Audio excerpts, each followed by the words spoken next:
Continue here. The National Taxi Allaince says it notes with regret the ongoing business disruptions as a result of current looting as well as disruptions of business property. They say their business has been seriously affected by the looting at malls and other areas following the devastating effects of COVID-19 lockdowns as well.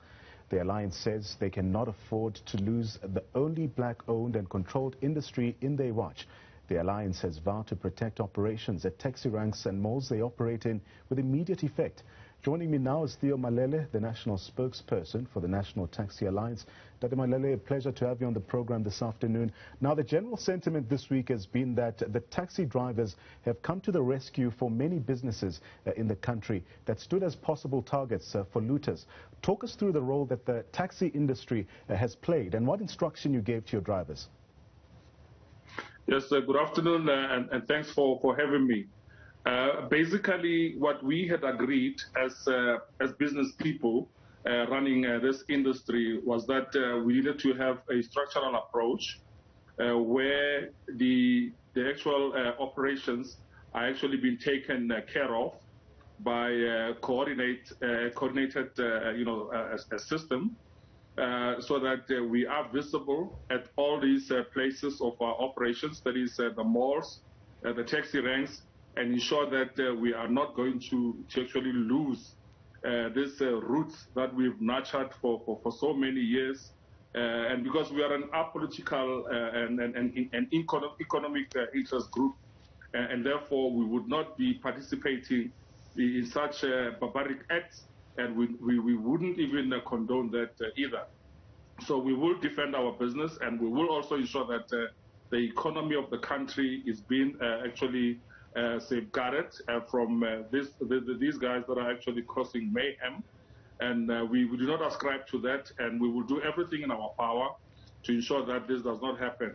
But we do this within the presence of the law. We're working closely with all security clusters, the police included, to ensure that there is, a proper way of managing these acts of conflict.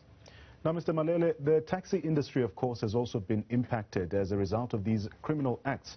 Explain to us what kind of losses you've suffered as an industry and your operators as well. The losses are very, very serious. I think on Monday, we only operated in the morning, and there were serious disruptions, and the whole of Tuesday we did not operate. And at the very same time, some of our cars were actually stoned, and damaged.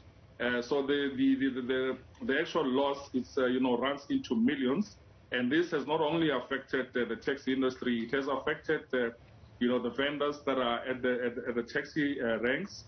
And certainly this has a ripple effect on extended families, because as you would rightfully know, that we have extended families that we look after. So do the vendors, have such a responsibility. So this whole thing has actually messed our business big time. So, of course, we also saw vaccinations open for more people during the course of the week. What has been the impact on the industry's own vaccination program? Well, the vaccination program, we just trust and hope that it runs smoothly, and thanks to all people that actually joined hands to ensure that the cleanup operations are underway, and we will also ensure that these facilities are taken good care of, so that we are able to can also be inoculated as and when that is required.